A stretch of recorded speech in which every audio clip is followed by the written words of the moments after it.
Bonsoir et bienvenue à l'UTBM.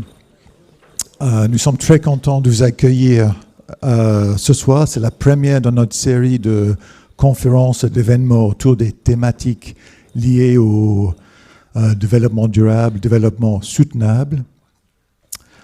Un des publics pour ces conférences est les étudiants inscrits en EV06. Donc EV06, c'est une initiation aux enjeux de développement soutenable. Et dans ce cours, vous avez imaginé dernièrement que vous étiez sur Mars. Environnement très hostile, pas d'aide à proximité, où la survie se tient à un certain nombre de systèmes techniques. Ça ressemble sacrément au sujet de notre conférence ce soir. À quoi ressemble la vie dans une station en Antarctique? Ce soir, Timothée Gorono, mécanicien polaire, va nous parler de la vie dans la station Princesse Elisabeth, dans laquelle il travaille pendant 4 mois chaque année depuis 2019. Comment fonctionne une station zéro émission? Quelles sont les recherches menées dans la station? Et surtout, comment ne pas devenir fou?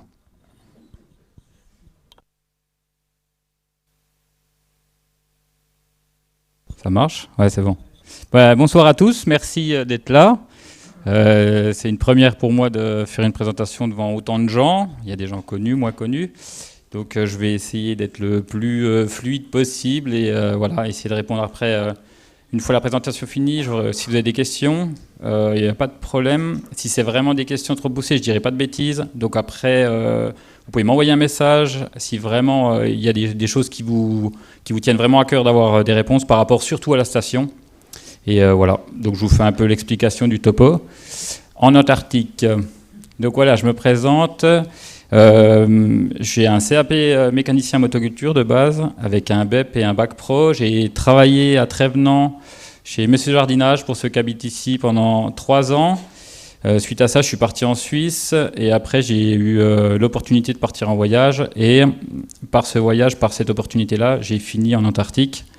J'ai été skiman dans les Alpes, j'ai été pilote de course et mécanicien agricole pendant 10 ans en Suisse. C'est en préparant un voyage autour du monde en fait, qu'on m'a proposé de partir en Antarctique. Je ne connaissais pas du tout cet endroit-là. C'était vraiment l'inconnu pour moi.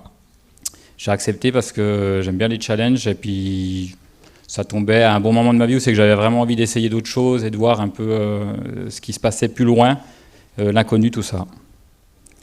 Donc l'Antarctique, en gros, le pôle sud, on est à peu près à 13 300 km d'ici. C'est un continent qui fait 14 millions de kilomètres carrés, donc 22 fois la France, à peu près 1,5 fois les États-Unis. Là, je parle vraiment du continent, c'est un massif, hein, c'est vraiment du roc. C'est pas comme au pôle Nord où c'est que de la glace, là, il y a vraiment une partie terrestre avec des montagnes et énormément de relief. Le point culminant est à 5000 mètres d'altitude environ. Ce continent, il est recouvert en grande partie par la glace qui peut, par exemple, quand vous allez sur la côte, vous pouvez avoir pendant 70 km, en fait, vous roulez sur la glace encore, quand vous quittez la côte, là où on va en tout cas, et cette glace, elle peut faire jusqu'à 3 km d'épaisseur. En fait, la glace, par le vent, par les effets, en fait, va se déplacer du cœur de l'Antarctique vers l'extérieur, ce qui forme en fait la glace qui part et qui dérive et qui fait des icebergs. Et il y a 2 types de glace donc à la côte. On a la glace qui est l'ice shelf, c'est une glace qui fait 200, 400, 500 mètres d'épaisseur, qui se détache et qui fait les icebergs. Et tous les hivers, on a une glace qui se reconstruit, qui est la banquise. Elle est de plus en plus mince, c'est un peu délicat. Ces dernières années, on a aperçu que vraiment, il y avait une nette différence par rapport aux premières années où j'étais là, donc il y a 7 ans en arrière. Donc c'est un continent où on peut aller soit en avion, soit en bateau. Je vous montrerai tout ça un peu plus loin. Donc voilà, c'est ici que je vis pendant 4 mois de l'année. Donc ici, on a la station Princesse Elisabeth. C'est un beau bâtiment qui a été construit par des passionnés à la base. C'est vraiment une équipe. Le chef qui a décidé ça, qui s'appelle Alain Hubert, qui a fondé International Polar Foundation, est venu pendant 2 ans de temps avec une équipe d'amis, en gros, qui étaient des charpentiers, des menuisiers, des électriciens, des plombiers. Et en fait, ils ont vraiment, avec un budget alloué par l'État, construit cette station. On la verra mieux après. Donc là, l'environnement qu'on a, donc vous voyez bien, tout cet espace-là, c'est vraiment un massif montagneux qui s'appelle les Sauradanes. Ça monte à peu près à 3000 mètres par ici. Ça, c'est un petit bout de montagne qu'on avait chez nous, c'est qu'on peut aller faire de l'escalade ou du ski ou des trucs comme ça de temps en temps. Ce qu'on voit là, en fait, c'est notre piste d'atterrissage ici, là. Donc, à peu près à 2 km de la station. Les routes sont balisées, c'est hyper important, car en cas de tempête, en fait, si vous vous retrouvez ici et qu'il y a une tempête qui arrive, il faut qu'on ait des routes toujours bien définies. Sans ça, en fait, vous vous perdez. 2 km, ça paraît rien quand il fait beau, mais dès qu'on est dans des conditions difficiles, c'est vraiment extrême, quoi. C'est déjà arrivé une fois qu'il se pose avec l'avion. En fait, on appelle ça le drift. C'est un vent qui va soulever la neige à 2-3 mètres de haut, mais en fait, vous êtes incapable de voir à plus de 5 mètres.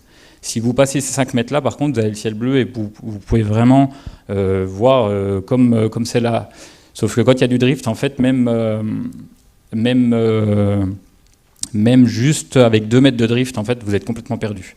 C'est déjà arrivé une fois qu'ils se posent avec l'avion, donc ils arrivent en avion, c'est comme ça, et quand ils se posent, l'avion rentre dans ce brouillard, et ils ont dû, pour retrouver la station, ils ont mis, pour que tout le monde puisse monter à la station, je crois qu'ils ont mis 5 à 6 heures, je crois. Donc c'est tout de suite des choses beaucoup plus difficiles. Le chemin qu'on peut apercevoir ici, là, c'est une route qui descend, et ici on a des conteneurs qui s'appellent le Winter Park. Donc quand la saison est finie, tout le matériel qui est ici, là on le range, et il y a une partie qui redescend là, parce que là on peut apercevoir que tout ça, c'est de la glace bleue. Il n'y a pas d'accumulation. Comparé à ici, il y a énormément d'accumulation, c'est-à-dire qu'on va avoir 8 mètres de neige pendant l'hiver qui va s'accumuler, donc on ne peut pas laisser du matériel proche de la station, sans ça en fait il est enseveli. Donc ça c'est l'environnement où la plupart de l'équipe va rester pendant 4 mois. On est 4 ou 5 à vraiment partir à d'autres endroits de l'Antarctique et tout, mais pour le plus gros de l'équipe c'est ici. Donc dans la station il y a des électriciens, des plombiers, des IT, des charpentiers, des menuisiers, cuistots, médecins. On a énormément de gens en fait qui sont là pour le fonctionnement de la station. Donc là, on a une vraie vue de la station, en dézoomage. Donc voilà, on voit vraiment le bâtiment en long, là où c'est qu'il y a tous les ateliers dedans, la petite partie supérieure, les éoliennes ici, qui justement servent à faire le courant. Donc là, c'est en début de saison. On a poussé la neige pour avoir une grande plateforme bien droite pour pouvoir poser le matériel dessus. Donc voilà, quand on arrive en motoneige, parce qu'en fait, quand on arrive avec l'avion, on se pose et on ouvre des conteneurs, on sort 2 motoneiges avec des traîneaux. On est une toute petite équipe, on est une dizaine. Et en motoneige, en fait, on peut monter jusqu'ici. Là, vous voyez la porte rouge qui est juste là. C'est dur de ne pas trembler, mais... Et en motoneige, en fait, on peut monter parce que toute la partie que vous voyez en bas, là, elle est inexistante. Elle est ensevelie sous la neige. Donc, en fait, on vient se poser directement, on décharge tout le matériel et tout. Et pendant une semaine, on va travailler à vraiment dégager le devant de la station là, avec une pelleteuse et des dameuses. Et ça va nous permettre d'avoir une grande terrasse pour pouvoir déposer le matériel justement sur la station et avoir ce type d'installation. Donc, en fait...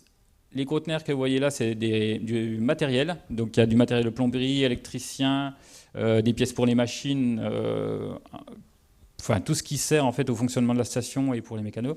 Là, les petits traîneaux que vous voyez là, qui sont des 20 pieds, c'est des conteneurs aménagés pour partir sur le terrain. Dedans, il y a cuisine, salle de bain, et c'est assez confortable. Quand on amène les scientifiques en fait, sur le terrain, c'est hyper important qu'il y ait un maximum de confort pour que le travail soit bien fait. S'ils sont en mode survie, sous tente, avec très peu de confort, c'est hyper compliqué en fait, pour eux d'arriver à faire leur travail correctement, sachant que les conditions peuvent changer en 2 heures de temps, les conditions peuvent complètement changer. Donc quand vous vous retrouvez sous une tente avec 130 km/h de vent, c'est hyper complexe en fait, pour arriver à dormir, être au calme, être au chaud. Donc en fait, ce qu'on fait, c'est qu'on déplace... Pour la plupart des expéditions, on déplace ces traîneaux-là. On va les mettre à un point jusqu'à 350 km de la station. On les emmène en dameuse. On voit bien les dameuses ici. Et ça permet justement aux scientifiques de pouvoir faire leur travail correctement. On peut apercevoir donc les éoliennes qui servent à la station. Et là, c'est des rangées de panneaux solaires. On en a là et on en a aussi sur la station. Les panneaux ici en bas, c'est des panneaux thermiques pour fabriquer l'eau chaude à la station. Vu qu'on a soit du soleil, soit du vent, en fait, c'est ce qui va faire fonctionner. S'il fait mauvais, en général on a peu de soleil mais on a énormément de vent, et à l'inverse en fait c'est vraiment bien parce que ça s'équilibre. Et il faut savoir que dans le cœur de la station, donc vous voyez la tour ici, là, juste à l'arrière de ça, il y a une pièce avec 14 tonnes de batterie. Il y a 270 éléments de 2 volts qui permettent d'accumuler du courant et de le restituer quand il y a des moments où c'est qu'il peut faire mauvais et pas de vent, ça arrive, c'est très rare, mais ça peut arriver. Cette station, elle est incroyable parce qu'elle a été développée et installée. C'est la seule en Antarctique qui fonctionne comme ça en zéro émission. Toutes les autres stations en Antarctique, il y en a environ 80 à 85 sur la surface de l'Antarctique, fonctionnent avec des groupes électrogènes. C'est-à-dire qu'en fait, pendant toute la saison d'exploitation, que ça soit 4 mois ou l'année complète, ça fonctionne avec du carburant. Donc en fait, vous avez des groupes électrogènes qui tournent pendant 24 heures, 365 jours par an. Et pour une station équivalente, je sais que pour le travail de 4 mois, il y a une station, il brûle jusqu'à 600 000 litres de kérosène pour les 4 mois. Donc en fait, c'est des quantités énormes, c'est de la pollution. Et par ce principe-là, alors nous, on a toujours les machines.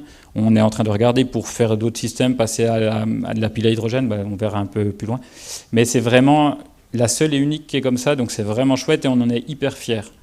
C'est-à-dire que pour une saison complète, là, on a juste fait des tests. Ça veut dire qu'on a des groupes électrogènes qui tournent une fois, 1 heure de temps, tous les 15 jours, 3 semaines pour faire des tests, pour être sûr que tout fonctionne. On a 2 groupes électrogènes de réserve au cas où vraiment on perdrait la station. Elle est toute automatisée, c'est-à-dire que là, en fait, on n'y est pas. Enfin, il n'y a personne à la station en ce moment, mais depuis un ordinateur, on peut aller à la station, voir les relevés, voir ce qui se passe à l'intérieur et tout. C'est vraiment tout piloté avec un satellite. La grosse antenne qu'on voit ici, là, c'est aussi une antenne qui sert à réceptionner tout autour de la station jusqu'à 350 km. On a des stations météo en fait, qui captent l'accumulation de la neige, le vent, l'humidité, tout ce qui est utile, et qui renvoient tout justement à la station. Tout est ramené là. On a à peu près une vingtaine de stations météo en Antarctique, et tout est ramené là. Et cette antenne-là renvoie directement les données qui arrivent en Belgique et qui sont après redispatchées suivant pour les modèles en fait, météorologiques dans les différents services. Donc ça, c'est à la construction. Donc quand ils ont construit la station, elle a été préassemblée en Belgique. Ils ont fait des tests en soufflerie pour savoir si le vent allait faire des accumulations de neige. C'est hyper important parce qu'en fait, si vous avez de l'accumulation, vous avez de l'ensevelissement. Une station que vous laissez pendant 10 ans où vous ne travaillez pas autour pour dégager la neige, en fait, elle est complètement ensevelie, c'est-à-dire qu'elle se fait reboucher complet. Donc ils ont fait un préassemblement, ils ont tout construit en Belgique, et après ils ont fait un assemblement en Belgique en soufflerie. Elle a été redémontée, numérotée, et après remontée en Antarctique. Donc vous voyez, 9 couches, donc il y a énormément d'isolation, il y a du bois, il y a de la feutrine. Elle est rhabillée complètement avec des plaques d'inox aussi pour l'abrasion, pour éviter que ça s'use aussi avec le vent, la glace qui vole et tout. On n'a pas de système de chauffage, c'est qu'un système intelligent en fait, qui va prendre l'air chaud dans différentes places de la station. Par exemple, on a des endroits où c'est qu'on a des tours d'ordinateurs, où c'est que ça travaille, ça dégage de la chaleur, donc ça c'est capté et c'est redistribué dans les endroits où il y a besoin, que ça soit la cuisine, que ça soit la salle de chirurgie, tout est fait et géré intelligemment avec en fait un système informatique.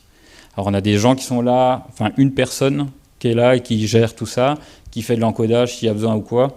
Il y a énormément de gens qui travaillent aussi en Europe pour la station, mais c'est vraiment quelque chose qui est bien fait. La distribution du courant, c'est pareil, c'est-à-dire on sait qu'à 11h ou à 10h, le cuistot il a besoin de courant en cuisine. Si on est limite en courant, ça va couper le courant dans les chambres, ça va couper le courant dans les salles de réunion où c'est qu'il n'y a personne et tout, et ça va le distribuer aux cuisines. Si le chirurgien, le médecin a une intervention chirurgicale à faire, à l'entrée de son bureau, il a un bouton, il appuie dessus quand il rentre, et en fait, ça coupe toute la station et ça redistribue tout le courant sur la salle de chirurgie pour pouvoir faire une intervention et qui est dans les meilleures conditions possibles. Donc, c'est tout des choses qui sont vraiment bien pensées. Donc, c'est ce que je vous disais tout à l'heure. Donc, on a 9 éoliennes, des panneaux solaires, photovoltaïques et thermiques. Et l'idée, c'est qu'on aimerait justement, avec nos véhicules, pouvoir passer à un système complètement autonome. C'est-à-dire que chaque année, on ramène du kérosène en Antarctique pour faire fonctionner les dameuses, la pelleteuse, les machines qui nous servent à nous déplacer, que ce soit ça ou les skidoo, les motoneiges. Et en fait, l'idée, c'est de se dire, ça c'est bien, mais il faudrait vraiment faire autre chose. Donc, il y a une idée de passer à l'hydrogène. Il faut de l'eau, de l'électricité, on a énormément de neige, on peut essayer de faire un truc. Donc l'idée du futur, c'est ça, c'est vraiment essayer de faire un truc qui soit beaucoup plus... que ça soit moins polluant et que ça soit en plus d'autonomie en fait. Qu'on n'ait pas besoin d'aller au bateau pour aller chercher du carburant, sachant que le bateau il est assez loin. Vous verrez après, je vous montrerai les vidéos.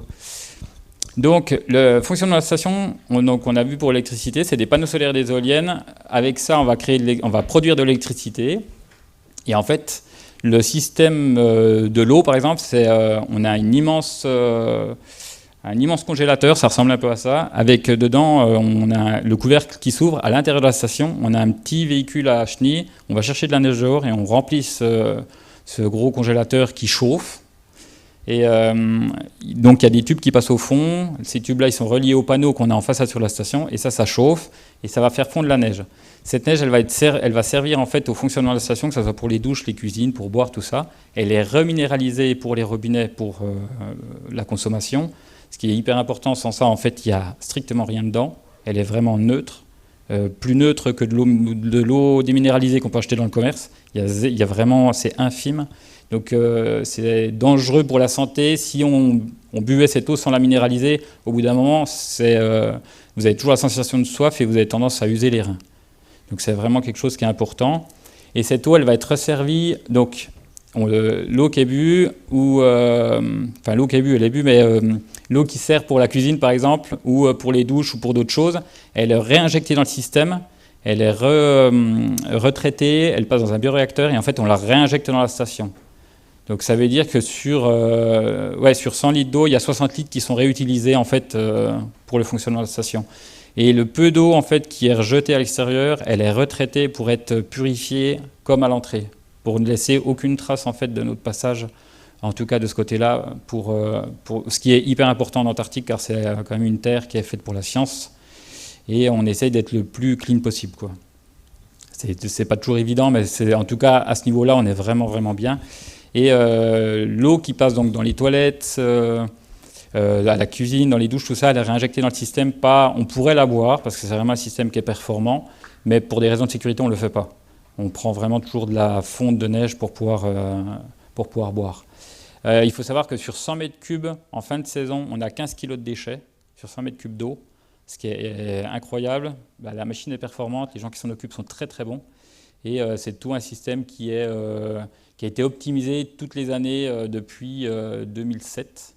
Depuis 2010, je dirais. Et du coup, voilà. Donc ça, c'est l'ordinateur qu'il y a dans le bureau sur lequel ils ont toutes les valeurs et ils peuvent contrôler. Le système est en bas dans la station, mais ça, c'est dans les bureaux en haut pour pouvoir gérer, quoi. Donc ça, c'est le déneigement de la station. Je ne vous ai pas montré, mais le système... Je vais essayer de vous... Voilà. Tac, tac. Voilà. La station, là, la partie supérieure de la station, vous voyez là, elle est fixée sur le rocher. Donc en fait, cette partie-là, elle ne bouge pas. Elle est sur des pilotis. On appelle ça un ridge. Donc il y a vraiment un bout de rocher qui passe là, qui vient de la grande montagne qui est à côté, qui disparaît, qui réapparaît là. Donc elle est fixée dessus, avec des grandes brochettes où elle ne bouge pas. Par contre, la partie inférieure, donc toute cette partie-là, il y a un peu comme une forme de charnière. Ça veut dire qu'elle est fixée dans la roche, en fait, à l'arrière, avec un système de charnière. Et le devant de la station est posé sur la neige.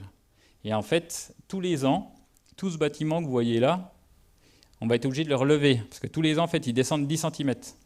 Donc on a sous la station 12 vérins de 50 tonnes qui viennent en fait pousser, vous voyez, c'est ce qu'il y a ici là, qui viennent pousser en fait toute la structure de la station pour pouvoir la relever. Sans ça, en fait, la station elle pencherait trop. En fait, la neige se déplace et elle a tendance à partir et à descendre, en fait, à suivre la courbe du ridge et à s'en aller. Il y a pareil, ça c'est tout en développement encore, on a des nouveautés qui arrivent et tout pour essayer d'arranger ça, parce qu'en fait à un moment donné il n'y a plus de neige. En fait la neige qui est sous la station, elle est là parce qu'avant qu'ils construisent la station, il y a énormément neigé, sauf que gentiment en fait du ridge, donc de la partie du rocher et la glace, c'est en train de s'ouvrir. Et c'est une faille qui descend à, je pense, 100 mètres, un truc comme ça. Donc il va falloir un peu... donc on est en train de tout faire un système pour justement... changer ça, mais tous les ans, il faut quand même la relever. Alors du coup, on a une équipe qui est là, qui déneige tous les côtés de la station. On déneige aussi le toit parce que ça fait tout de suite des tonnes.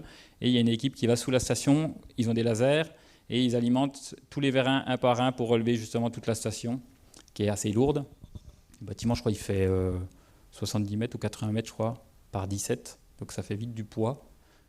Donc voilà, ça c'est le boulot qu'on fait en début de saison et en fin de saison. Pour que quand l'équipe s'en aille, en fait, la station soit déjà un peu relevée pour qu'elle n'ait pas trop tendance à descendre tout le temps, quoi. Surtout quand on n'est pas là. Alors ça, c'est le système du bioréacteur. Je trouve que c'est chouette de l'expliquer. Donc ça, c'est le nouveau système qui est à la station depuis 3 ans maintenant. Donc c'est ce qui va filtrer toutes les eaux usées de la station. Donc cette année, on a eu à 4 heures du matin, on a l'alarme qui s'est déclenchée. On est descendu avec le plombier, on est vite descendu en bas, essayer de voir s'il y avait du feu. La station est en bois, totalement en bois. Il y a déjà eu une fois un début d'incendie. Si ça prend, c'est vraiment hyper compliqué. On a des conteneurs de survie à l'extérieur justement pour se sauver. Si jamais ça prenait feu, il faut qu'on sorte. Et c'est des conteneurs qui sont prééquipés avec de la nourriture, des vêtements, tout ça. Mais dès qu'il y a une alarme qui sonne, c'est vraiment... faut être, donc à 4 heures du matin, on s'est retrouvé à courir en bas. Je vois de la fumée sortir avec le plombier du local justement où il y a le système du réacteur. Et en fait, on a des filtres à charbon qui se sont bouchés. Je crois qu'on les voit... il y a 3 filtres à charbon, ils sont peut-être sur le côté. Alors c'est les 3 là. Et en fait, le tuyau, donc ça c'est le tuyau qui sort de la cuve de toutes les eaux usées, que ce soit les toilettes, la cuisine et tout. Et en fait, pendant 2 heures de temps, parce qu'après on a regardé sur les courbes de l'ordinateur, pendant 2 heures de temps, la pompe elle a poussé, c'est monté en pression. Et à un moment donné, en fait, il y a un coude qui a cassé. Et en fait, normalement, le local il est en bois. Vous voyez le fond là ? Ben, normalement, c'est comme ça partout. Sauf que là, c'est plus du bois. C'est tout ce qui peut passer dans les éviers, dans les toilettes, etc. Et en plus, c'est vraiment genre la cuve qui reçoit tout. C'est même pas retrié, c'est vraiment... Enfin voilà. Donc on est arrivé et en fait, l'alarme s'était déclenchée parce que ça faisait du brouillard, d'évaporation, d'un truc vachement sympa. Et là, on était à 5 jours de partir. Donc quand les plombiers sont arrivés dans le local et qu'on est en train de fermer la station, donc c'est vraiment branle-bas de combat. On ferme la station, on doit tout équiper. Les plombiers sont arrivés là, c'était vraiment pour eux. Ils savaient que pendant 5 jours, ils allaient récurer les murs et puis il y avait quand même quelques mètres cubes au sol. Donc on a tous donné un coup de main quand même, mais c'était vraiment pas cool quoi. Donc voilà, ça c'est des choses qui peuvent arriver, qui sont pas cool. On a déjà eu d'autres problèmes. Quand on ferme la station, en fait, on a une date donnée, en général 3-4 jours avant de partir. L'avion vient à telle date et c'est juste pas possible de changer la date. Donc c'est soit vous montez dans l'avion, ou soit vous repartez 8 mois plus tard. Donc en gros, on essaie de faire pour que tout soit au carré et que... Il y a des fois, il y a 12 ans en arrière, ils avaient un système dans la station, par exemple, c'est tous des boîtiers qui explosent s'il y a un incendie. Ils venaient d'installer tout ce système-là, il y a des boîtiers plein la station, il y en a, je sais pas moi, 10 par pièce au plafond. Et quand ils ont fermé la station, ils ont claqué la porte, ils savent pas trop pourquoi, toutes les boules ont pété dans la station. Donc en fait, il y avait de la poudre anti-feu dans toute la station. Et l'avion était sur la piste en train de démarrer les moteurs en disant bah là, si vous voulez récurer et enlever la poudre, bah, va falloir rester. Donc ils ont pris la décision de partir. Par contre, quand ils sont revenus la saison d'après, il a fallu aspirer toute la station. Donc il y avait de la poudre partout, c'est hyper nocif, c'est abrasif, enfin, c'était vraiment compliqué, quoi. Donc c'est des choses, c'est qu'il y a des moments, c'est qu'il y a des dates, des heures, des dates, c'est que vous ne pouvez pas changer, c'est maintenant ou jamais, quoi. C'est déjà arrivé qu'il y ait des gens qui restent en Antarctique. L'année où ils sont revenus pour nettoyer la station, il y a des gars qui étaient restés bloqués dans un conteneur pendant 9 mois. Parce qu'il y avait eu un problème d'expédition, et ils ont dû stopper leur machine. Et du coup, 9 mois plus tard, quand ils ont réouvert la station, ils étaient à 80 km, ils sont descendus, ils sont venus, ils les ont aidés. Mais style, ces gars-là, il y a eu un problème sur l'expé, il y avait une place dans l'avion, ils étaient 6. La personne qui avait le problème est partie, les 5 autres sont restés. Pendant 9 mois, attendre dans un conteneur qui fait à peu près la taille de ça. Pendant 9 mois. Ah, c'est pire que le Covid. Hein. Et en pleine tempête, avec 3 mois de nuit, par moins 80, enfin, ils n'allaient pas se balader dehors et puis prendre l'air, quoi. Donc voilà, l'Antarctique, c'est assez, pour ça, c'est assez... des fois, ça peut être vraiment, vraiment complexe. Alors, les moyens de transport. Donc,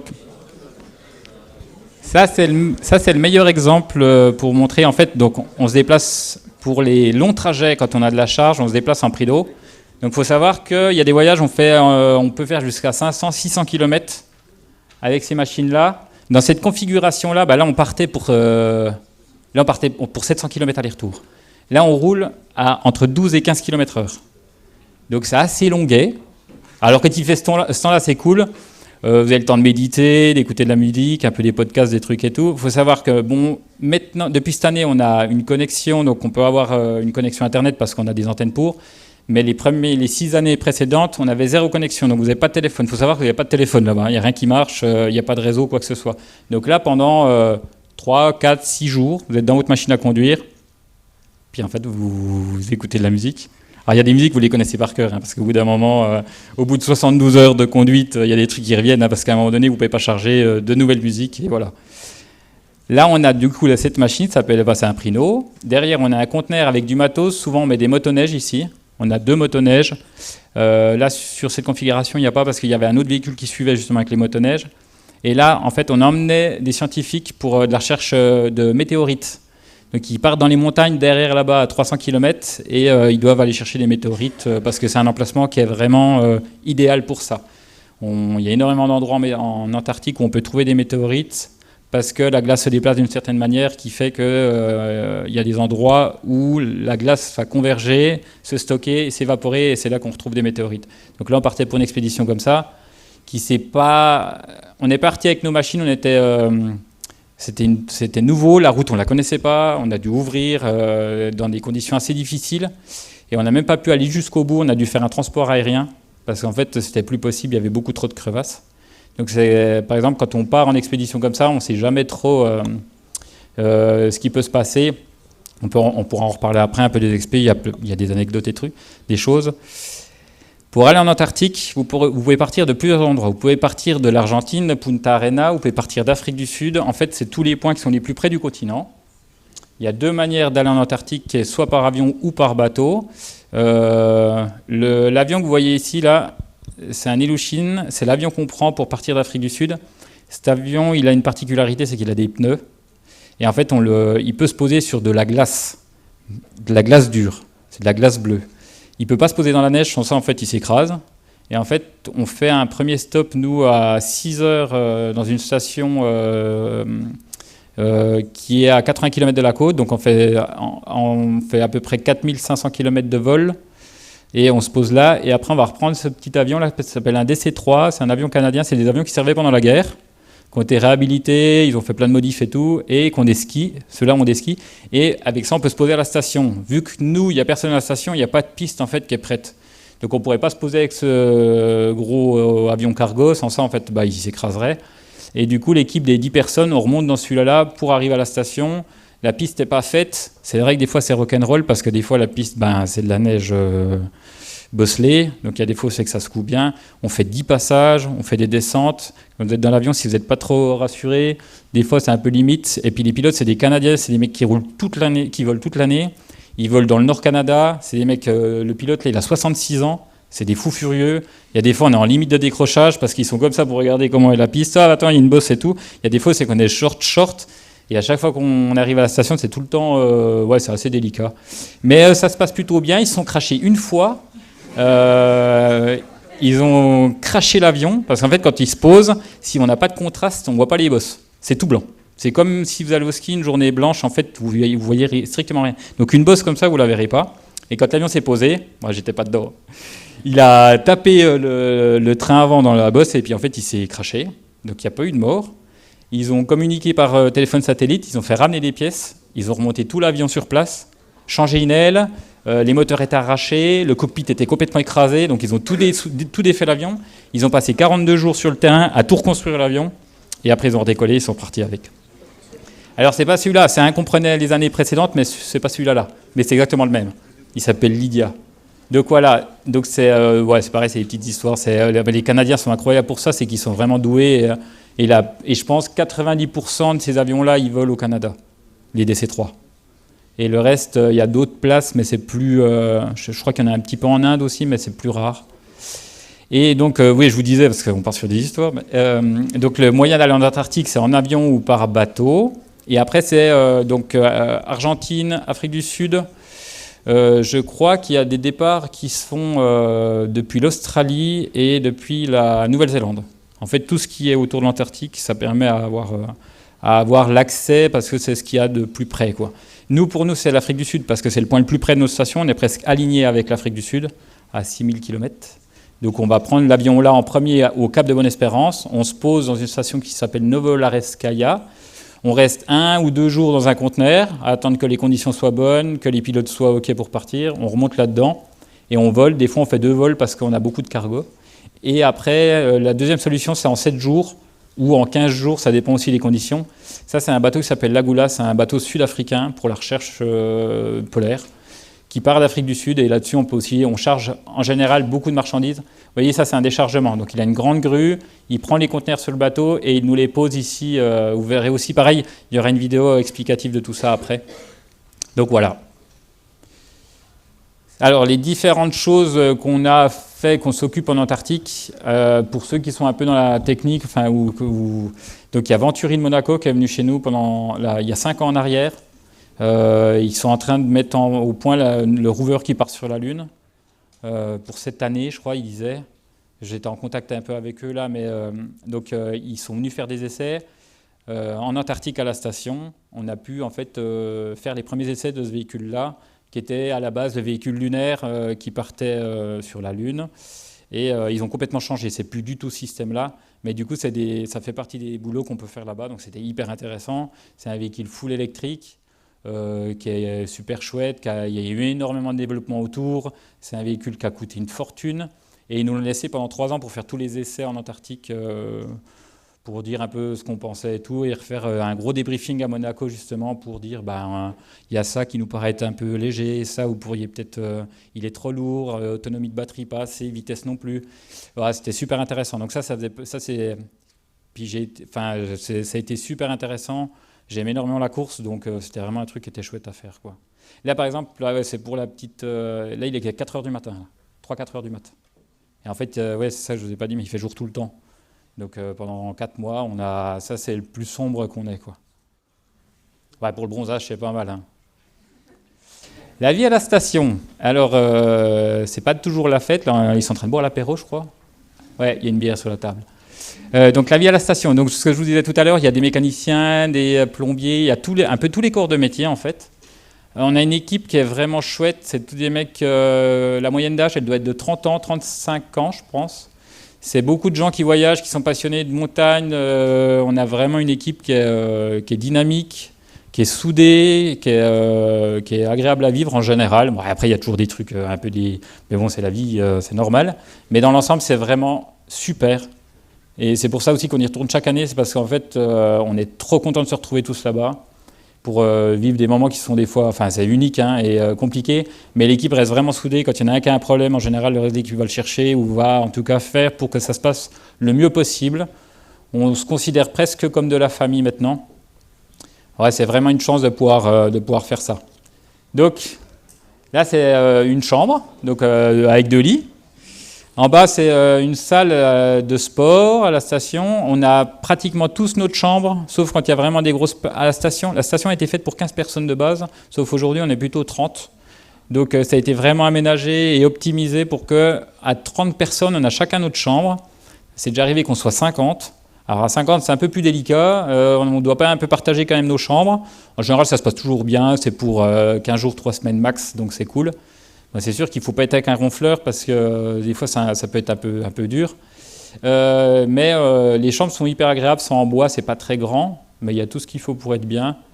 Ça c'est le cuistot. Donc tous les midis c'est comme ça.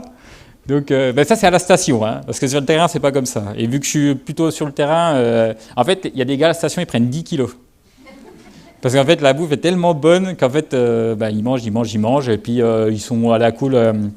Il y a 2 horaires à respecter à la station. Il faut être avant 8h du mat au petit-déj, finir le petit-déj, à 13h au repas du midi et absolument à 20h le soir, il faut être à table.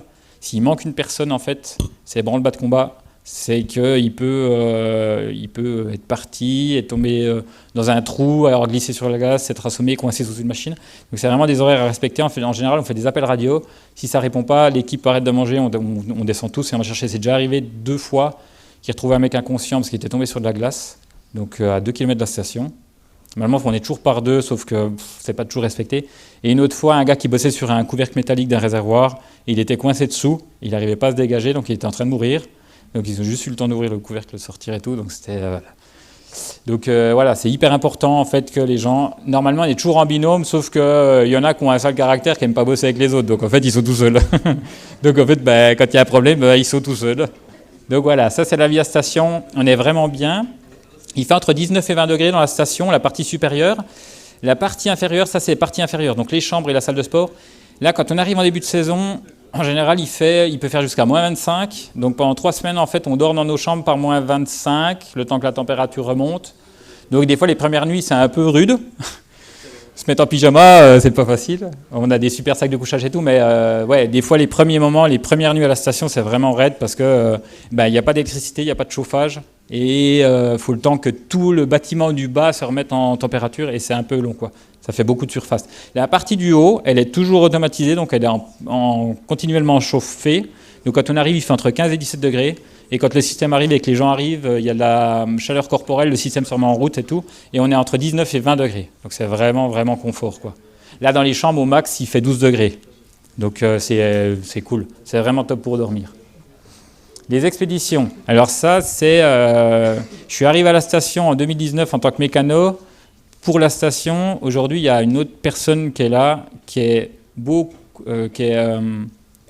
bien mieux qualifié, enfin qui est bien meilleur que moi en mécanique. C'est un gars qui a fait ça, qui a 2 ans de moins que moi, mais qui a bossé depuis l'âge de 17 ans sur les dameuses, en station.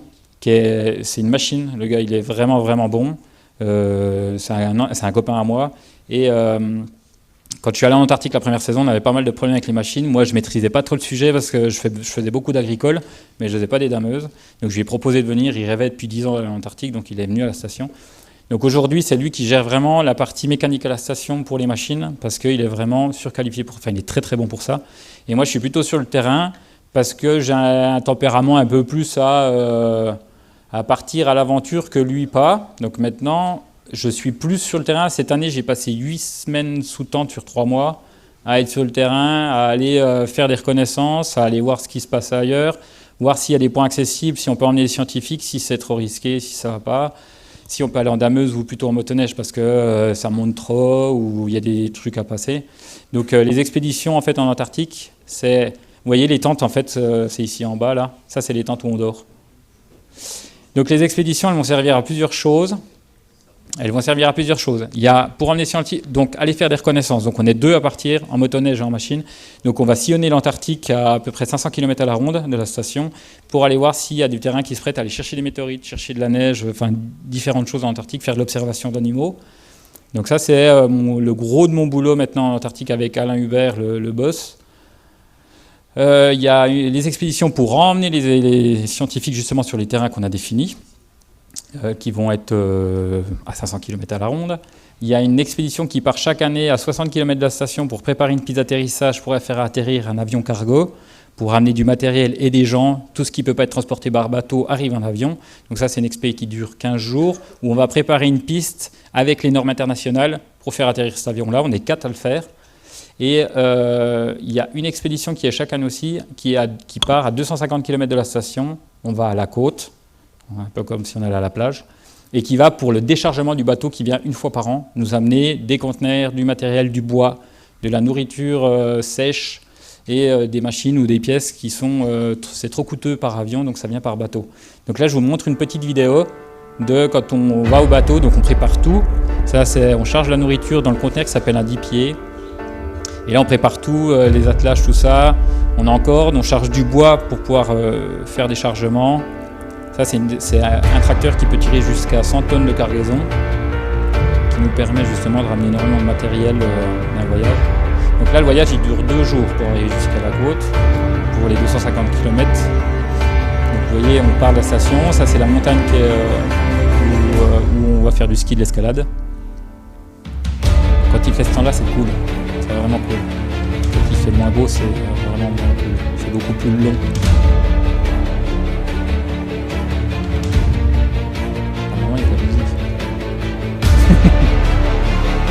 Donc voilà, là on est à 30 km de la station, donc on a mis déjà à peu près 3 heures. C'est tout le massif montagneux qu'on voit derrière. On est tout seul dans nos machines, on a des radios pour communiquer.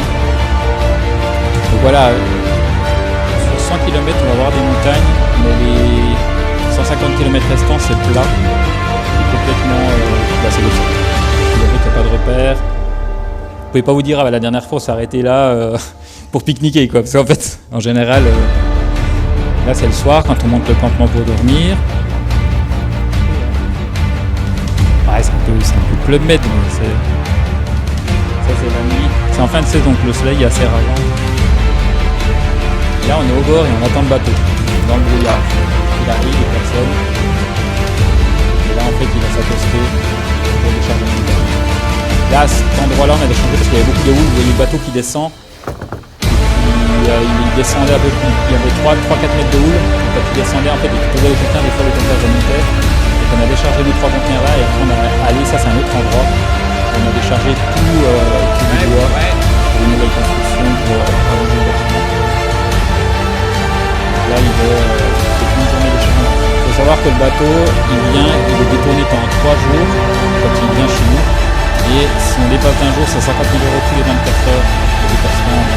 En gros, s'il n'arrive pas à accéder, s'il met du temps pour arriver jusqu'à nous et qu'on n'arrive pas à le décharger dans le temps que c'est fini, tous les 24 heures, c'est pour le fonctionnement. Donc en général, quand le bateau accoste, on peut des fois bosser pendant 26 heures, 27 heures d'affilée sans s'arrêter pour être sûr d'avoir fini. Et là, c'est quand on retourne à la station avec le chargement. Donc là, il y a de la nourriture, du bois, du matériel pour le fonctionnement de la station pour l'année suivante en général. On a à peu près, je dirais, 8 mois de nourriture, 1 an de nourriture supplémentaire. C'est-à-dire que si on est à rester coincé à la station pour je ne sais quoi, on peut rester à la station pendant 1 année en tout cas avec tout ce qu'on a en réserve de nourriture. Donc là, c'est pareil, c'est quand on rentrait, il devait être 3 heures du matin, je crois. Donc voilà, sur le terrain, pour ma part, c'est la conduite d'engin, le chargement de matériel, le repérage que je vous disais pour aller voir les différents points où on peut emmener les scientifiques. En fait, les scientifiques, par exemple, pour vous donner un exemple, cette année, on va avoir quelqu'un qui va postuler, une équipe qui va postuler pour dire nous, on voudrait aller chercher des météorites à tel endroit, parce que cet endroit-là, on sait que ça vient de la ceinture d'Orion ou d'autres planètes, parce qu'ils ont fait des recherches, ils savent ça. On veut venir l'année prochaine, est-ce que c'est possible ? Donc quand on va aller à la station, nous, on va partir en RCO, on va aller en machine, voir l'endroit, si c'est accessible par telle route. Des fois, il faut faire des gros détours parce qu'il y a d'énormes crevasses. Des fois, il y a des montagnes qu'on ne peut pas passer, donc il faut passer derrière les massifs. Et en fait, notre boulot, ça va être ça. On définit une route, on définit si c'est faisable, et l'année suivante, les scientifiques viennent et on les emmène. En fait, c'est ça le repérage. Et l'accompagnement des scientifiques, je le fais moins, je les emmène, mais en général, je ne reste pas avec eux. Il y a d'autres personnes. En général, on a un guide et un médecin qui restent avec les scientifiques. Ça peut être des expéditions, ils peuvent rester 1 mois sur le terrain pour faire leurs recherches. Mon frère qui est venu l'année passée, lui est resté 1 mois avec eux sur le terrain, justement pour faire la recherche de glace. Ah, les Belgica.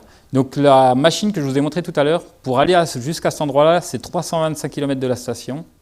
Il y a d'énormes parties de crevasses, des champs de crevasses qui font des kilomètres carrés. Et pour arriver jusqu'à ce point-là, c'est hyper compliqué. On a réédité cette année l'opération. Il y a 2 ans, on a essayé d'y aller, justement, on n'a pas pu. On a fait le transport par hélicoptère de tout le matériel et tout. C'est hyper compliqué parce qu'on est parti avec des conteneurs, en fait, donc avec du matériel lourd, tout ça. Et à 120 km avant d'arriver ici, il a fallu prendre une décision et dire, en fait, on a ouvert 3-4 crevasses, on a mis des conteneurs dedans, on a fallu ressortir les conteneurs. Enfin, quand vous avez 10 tonnes dans un trou à ressortir et tout, c'est assez complexe, avec des conditions climatiques qui peuvent changer et très, très, très dures. Donc on a fait le transport par hélico, mais du coup, il fallait tout restreindre les affaires. Ça veut dire que là, ils dormaient plus en conteneur, ils n'avaient plus de salle de bain conteneur, c'était tente. Donc tout ce qui est la nourriture, tout ça, il a fallu prendre des caisses, tout mettre en caisse pour faire transporter en hélico. Les motoneiges qu'on voit là, je les ai pendus après l'hélico, avec des sangles. Ils les ont emmenés en hélico, donc on a emmené 5 motoneiges par hélico, et ils sont arrivés à cet endroit-là. Et nous, on a fait demi-tour et on est allé rechercher 3 semaines après avec un avion. Et cet endroit-là, en fait, on a réédité l'opération cette année avec le boss en motoneige en se disant il faut vraiment qu'on y arrive parce qu'il y a d'autres expés futurs qui sont prévus.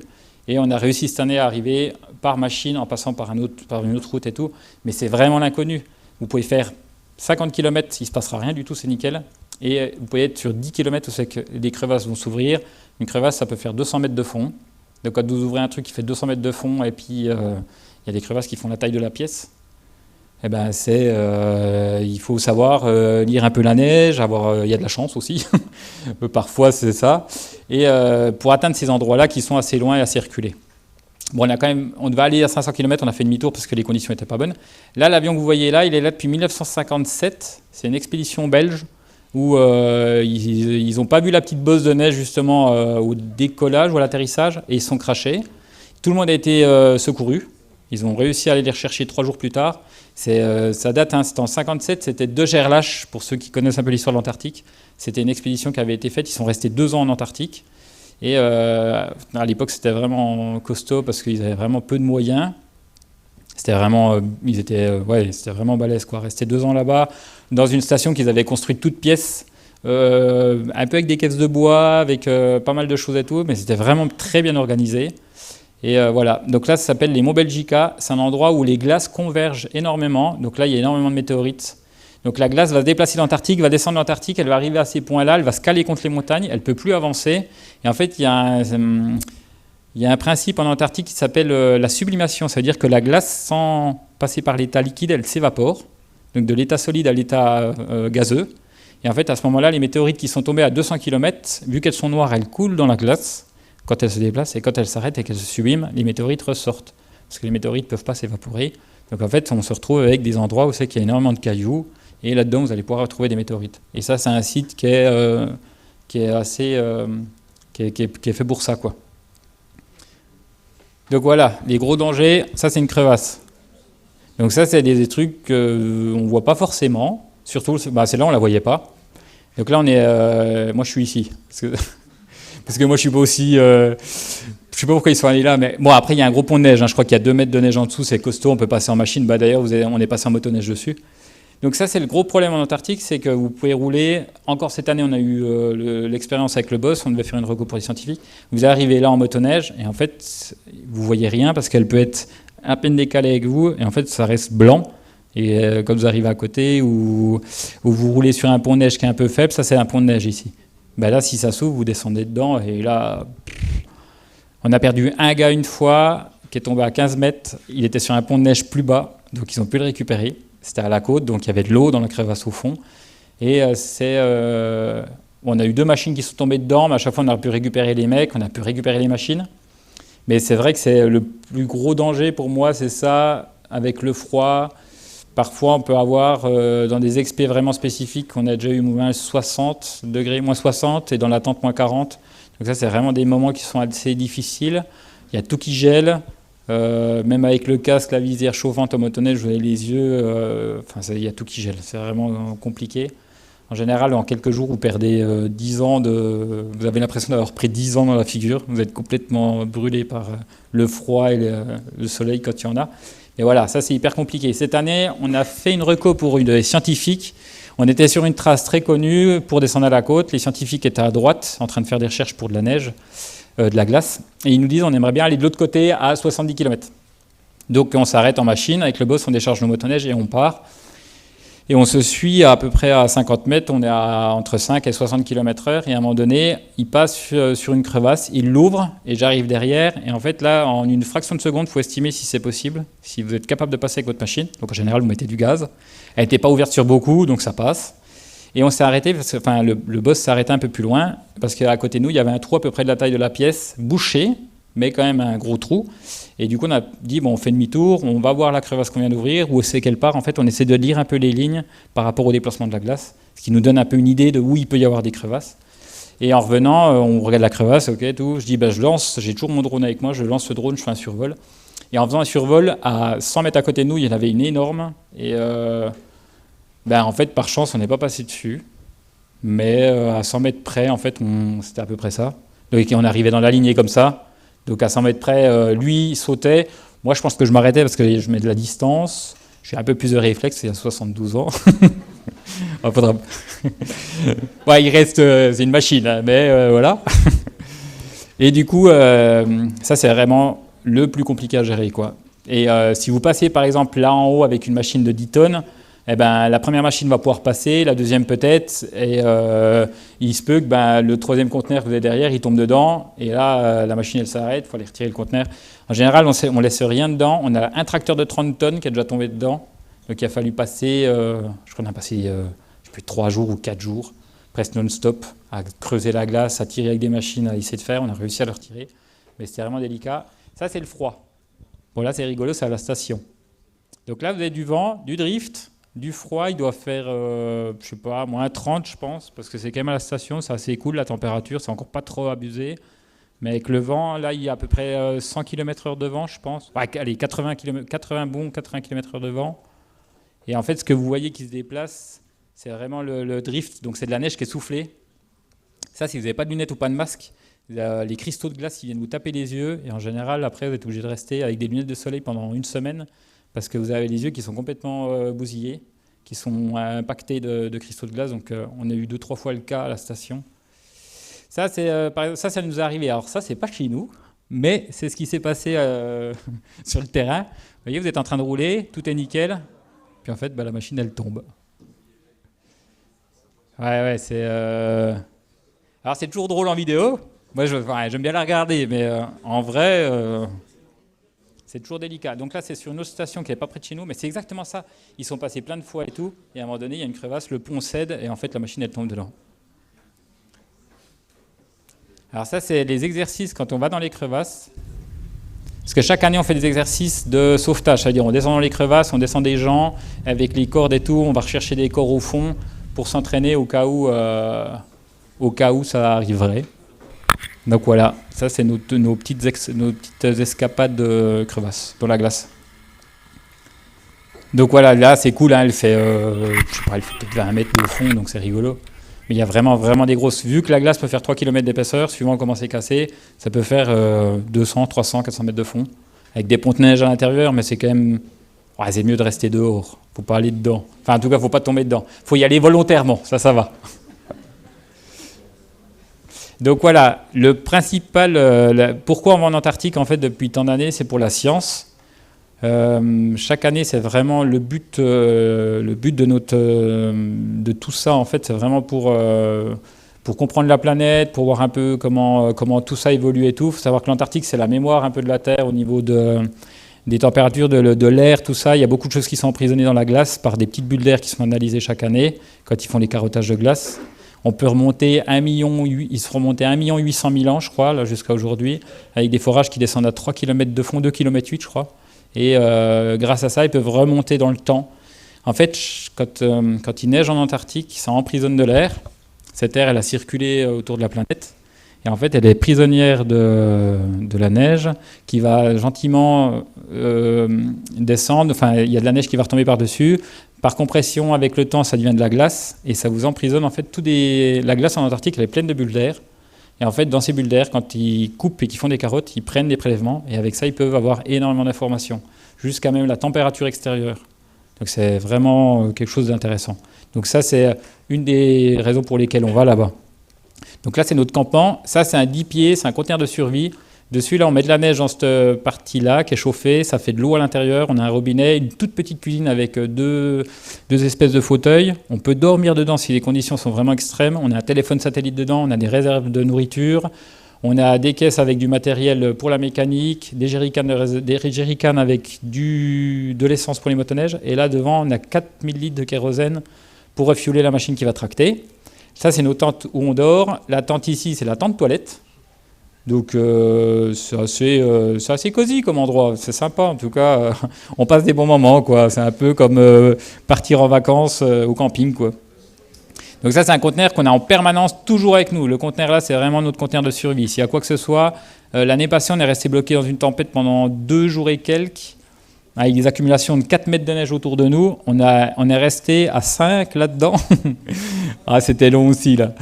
Moins que 9 mois, mais c'était un peu long. Et le truc, c'est qu'on s'est pris une tempête de neige. La neige était assez humide. Donc, en fait, là-dedans, il y avait 100% d'humidité à 5 personnes. Ça a été un peu compliqué pendant les 2-3 jours. C'était fin de saison. Les gens étaient fatigués.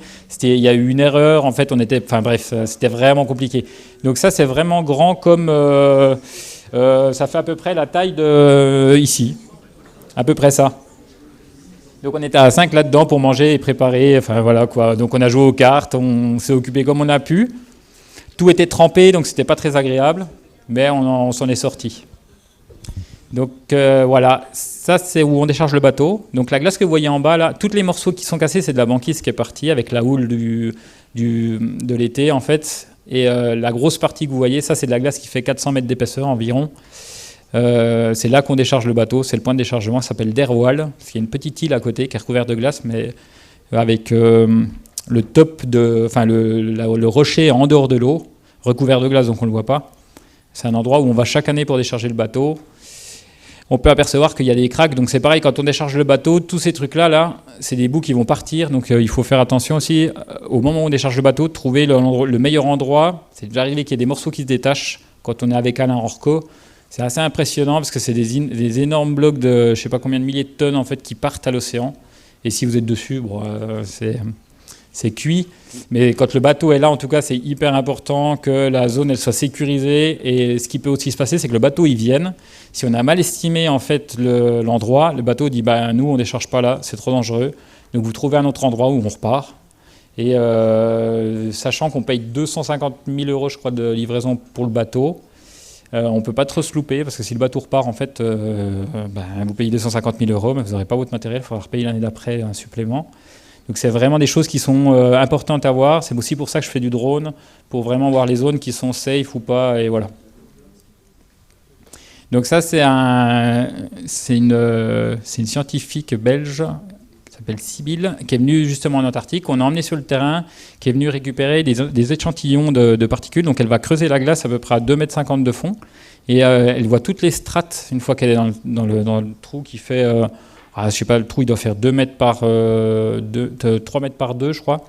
Et là, elle va prendre des échantillons de neige qu'elle va mettre dans des boîtes. Et tout ça, elle va se retrier. En fait, il regarde les particules, essentiellement les particules de pollution qui peuvent venir de nos pays à nous, de l'Europe, par des courants du vent, par le ciel, en fait, qui se déplacent autour de la planète.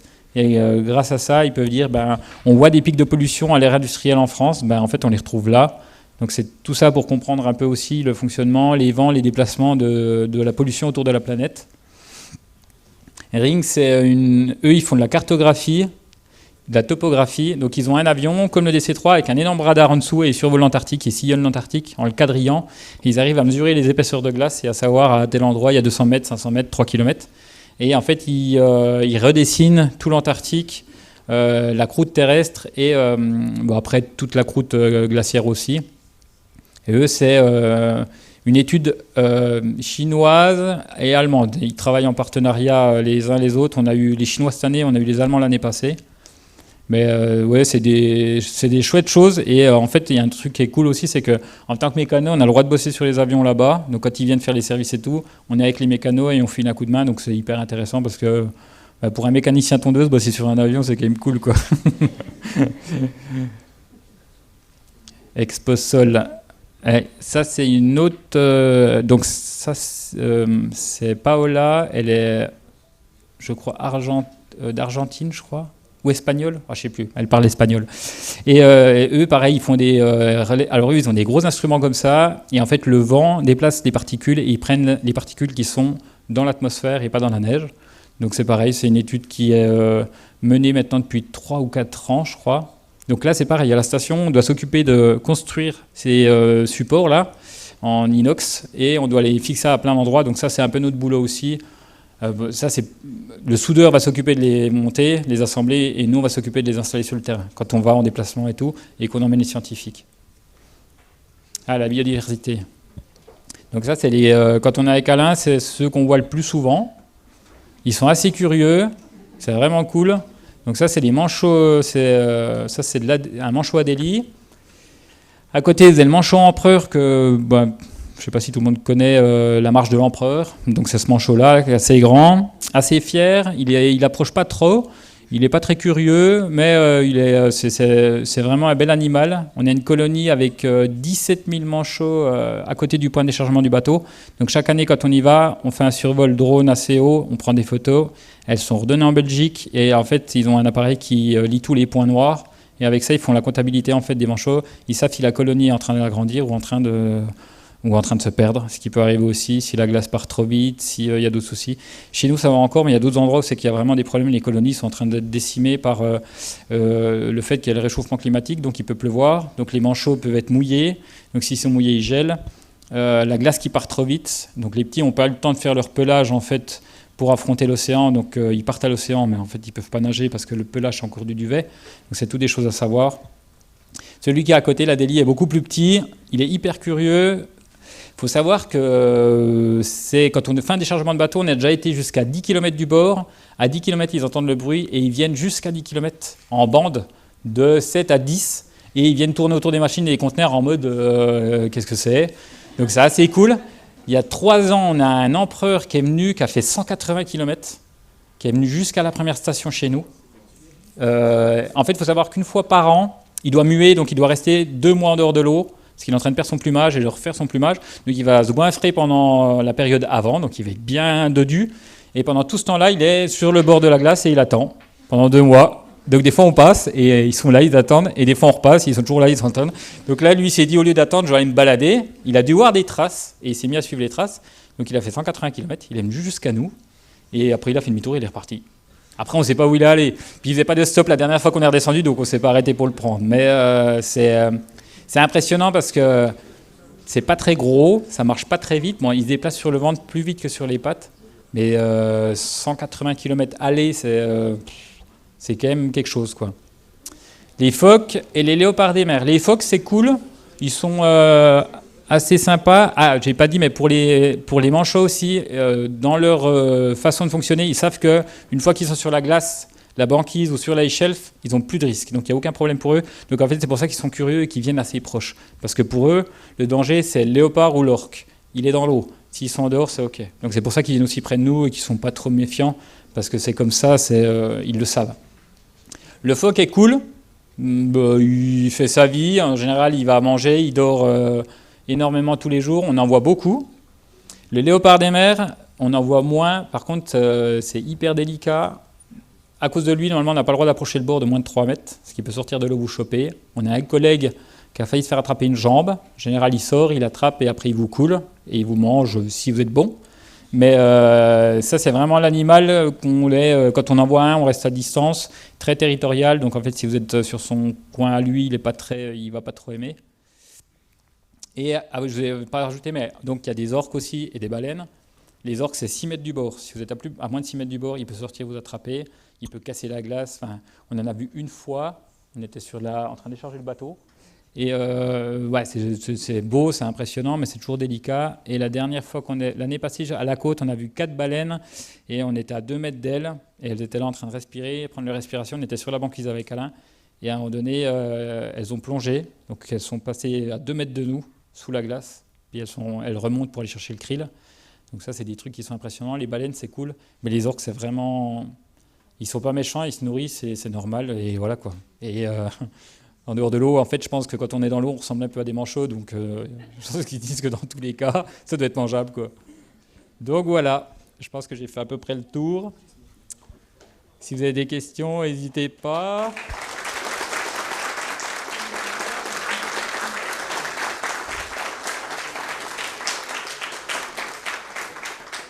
Ah, j'avais pas vu ça.